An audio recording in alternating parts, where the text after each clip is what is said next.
முன்னாள் அமைச்சர் செங்கோட்டையன் செப்டம்பர் 5ஆம் நாள் செய்தியாளர்களிடம் மனம் திறந்து பேச உள்ளதாக தெரிவித்தார்.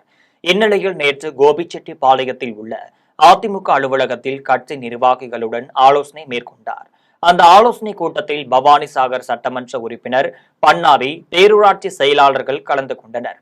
இந்நிலையில் அதிமுக தொண்டர் இல்ல திருமண விழாவில் பங்கேற்க சென்ற செங்கோட்டையனிடம் செப்டம்பர் 5ஆம் தேதி செய்தியாளர்கள் சந்திப்பு குறித்து வினா எழுப்பினர். அதற்கு பதிலளித்த அவர் தொண்டர்களின் கருத்தை தான் எதிரொலிக்கப் போவதாக தெரிவித்தார்.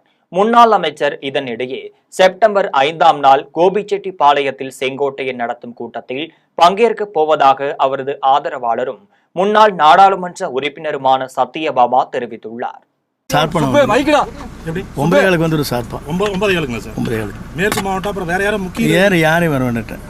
இதில் நான் எப்படின்னாங்க உங்களுக்கு தெளிவாக சொல்லிடுறேன்.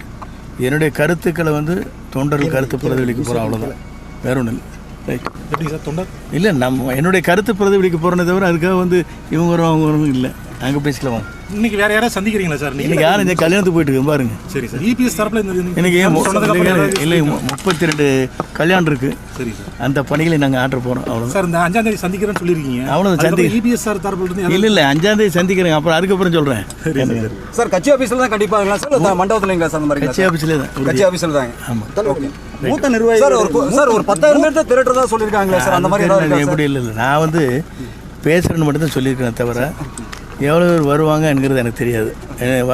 பிரிப்பட்டையும் வருவாங்க, அது யார் இந்த செய்தி தெரிஞ்சுட்டு. நேற்று நான் யாரையும் கூப்பிட நீங்கள் தெரிஞ்சுக்க நினைக்கிறேன், இங்கே தான் இருந்தேன்.